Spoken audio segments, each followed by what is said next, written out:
So good afternoon, everyone. Thank you very much for inviting me here today. It's a great honor to be here at the Somali Bookfair in Gothenburg.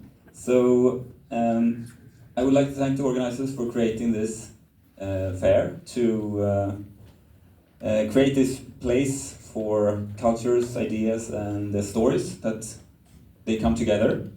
So this fair is not only about books. We have seen that it's about people, it's about the power of storytelling and the richness of language and the bridges that culture can build across differences. So as chairman of the Cultural Affairs Committee here in Gothenburg, we work a lot with language and building a better society together by using culture to bridge the differences. Books are in many ways they're like passports, I would say. They allow us to travel through time, across borders and into the mind of others. So here in Gothenburg we know that culture and especially language plays a central role in building community. Our city is home to people from more than 180 nationalities, and with that comes a unique opportunity to celebrate diversity, but also to make sure that everyone has access to their own language, their own knowledge, and the tools to express themselves. For young people in particular, language is a key. It is the foundation for learning, for creativity, and also for participation in our society. This is why in the Cultural Affairs Committee we work closely together with our libraries, schools and cultural institutions like our museums and other actors to strengthen the language development for children and youth in particular. Our libraries are not just places to borrow books, but they are also meeting points, safe spaces and arenas for dialogue. Through reading programs, storytelling events, and support for multilingualism, we want to make sure that every young person in Gothenburg can find their own voice. Because when young people discover the joy of reading and the power of words, they also discover themselves and their future. So in just in a few weeks, in September 20th, we will celebrate the opening of a brand new library downtown in Lagerhuset, very close to Järntorget, if you know where it is. And this library will have a special focus on literature as an art form.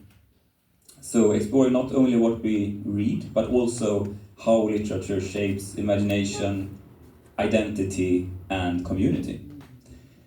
It will be a place where established writers and new voices can meet, and where literature will be treated with the same recognition and respect as other art forms.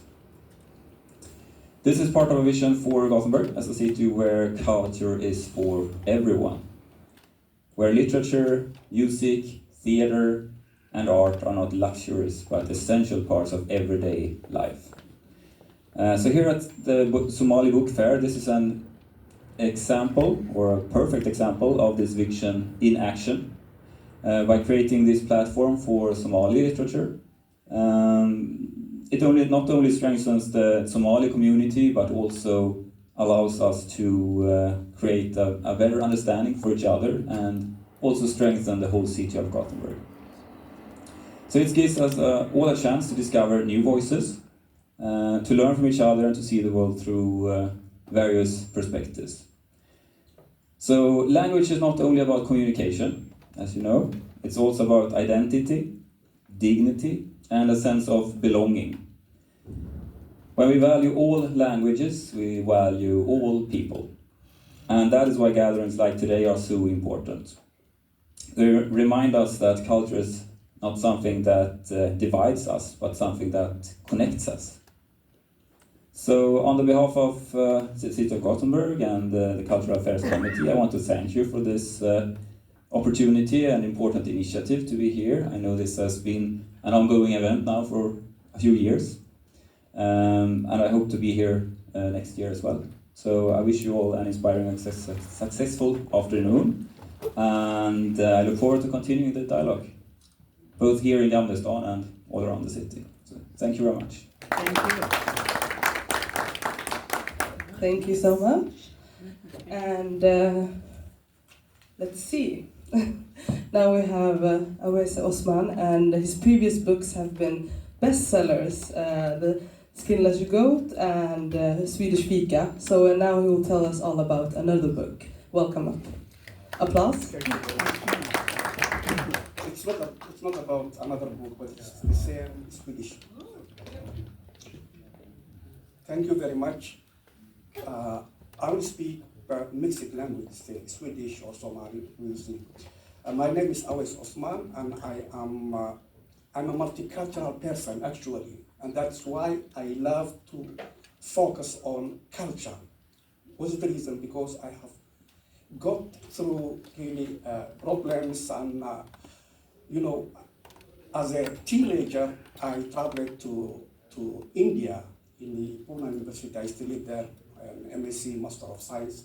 But through there, I found out that I was they and they were we, because the majority is always, they have their own culture, and any outsider will be the other person. So culture is always the problem.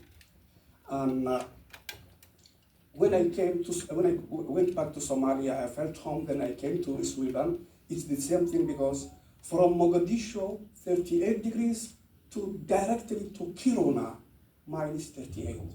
Wow, it was really a cultural shock and weather shock. So I started writing about Skinless Goat in Somalia, which is about a Somali boy and Indian girl who are in love with each other, and they want to marry and share. And a lot of we and they, there is a discrimination and so many problems. And when I came to Sweden, I started this struggle of integration. One has to learn the language, the Swedish language. And whenever you come to a country, we do not come as our choice. We were forced to flee the country and come to another country. That means we have to learn the new language, new system, new cultural way, and it's totally different. Scandinavia and Africa, there are so many differences than similarities. So I thought that I should write a book called Svenska Fika. This is my personlig erfarenheter. And it's about when I started to find a job. I had my degrees. Still, I was not the same like the Swedish. So I got through a lot of struggle. So when I found my first job, there I found another way. I have to start. I can speak the language. I could speak Arabic, English, Somali, and Swedish also. But to catch up with the system there, it's not so easy. So you will find a lot of problems. So in this book, I have talked about the differences that can come up between the Somali and any new immigrant. Why the word fika? Fika is the coffee time, tea time in Sweden, and it's not about the coffee or the discussion. It's everything about how they talk to each other, how they express what they have, and everything. So it's a very important. The Swedish, they say that vi ska fika betyder. It means it's not only that we drink coffee. It means that we exchange ideas. I want to know about you, and you will know about me. So it's something very, very essential in the Swedish life. So I called it Svenska Fika, the coffee time in Sweden.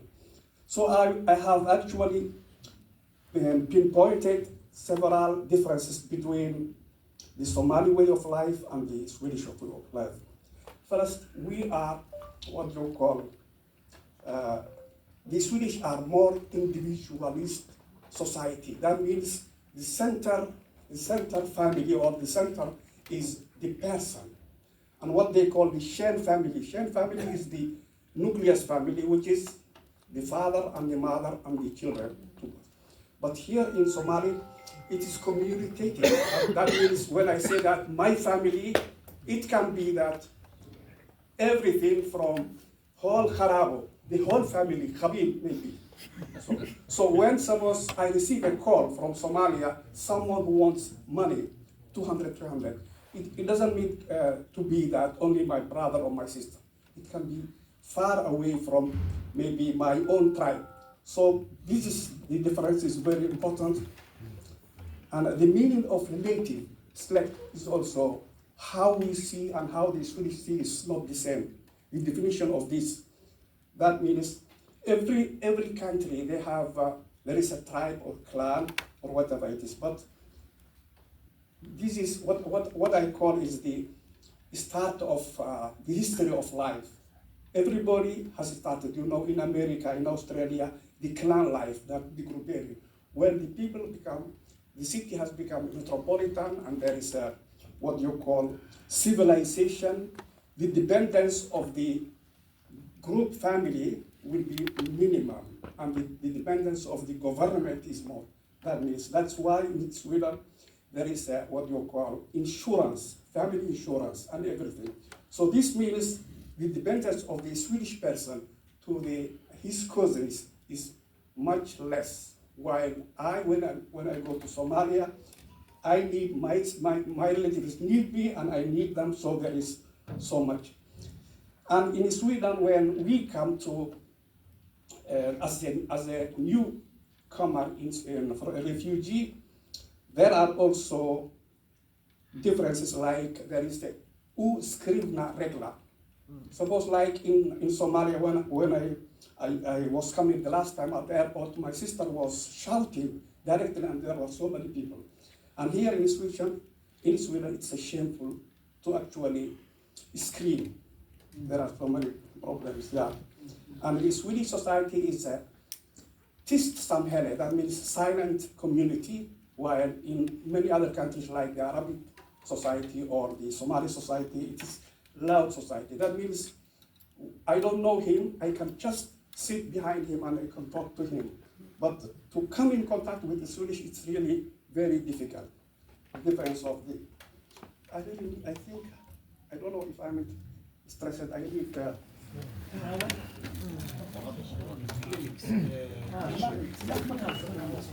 Aha. Thank you very much, yeah. بس بس يا Yeah. Because I was living in India, so I love yeah, spicy. Yes.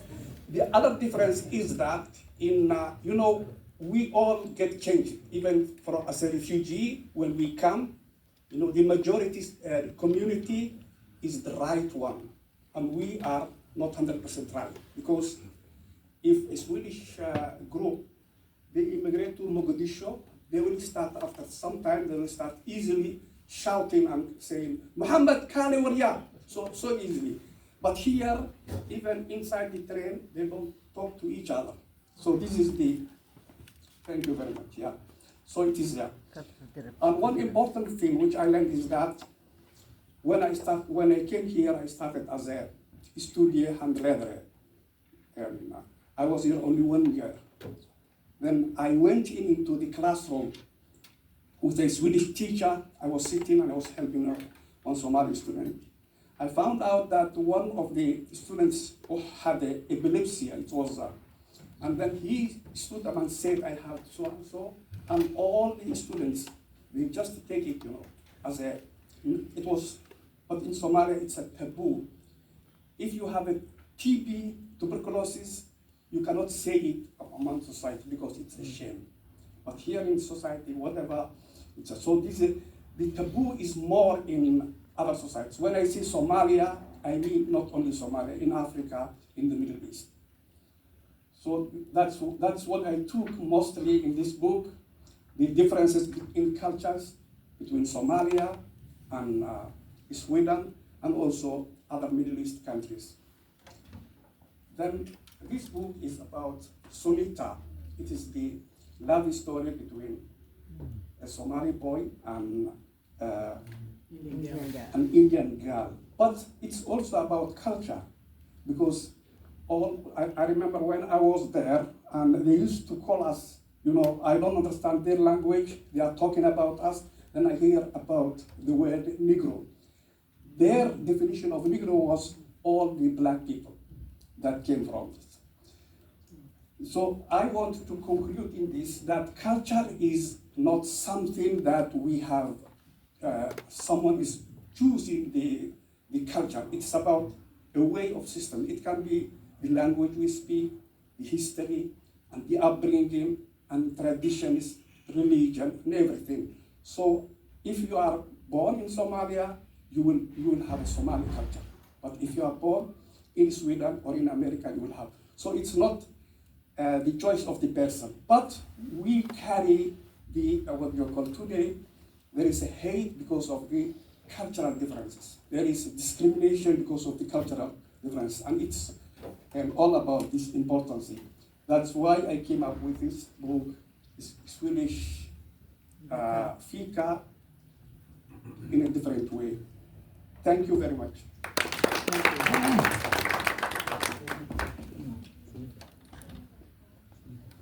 Thank you so much.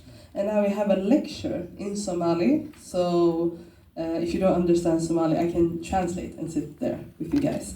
By Professor Saeed Salah Ahmed. You want to come up?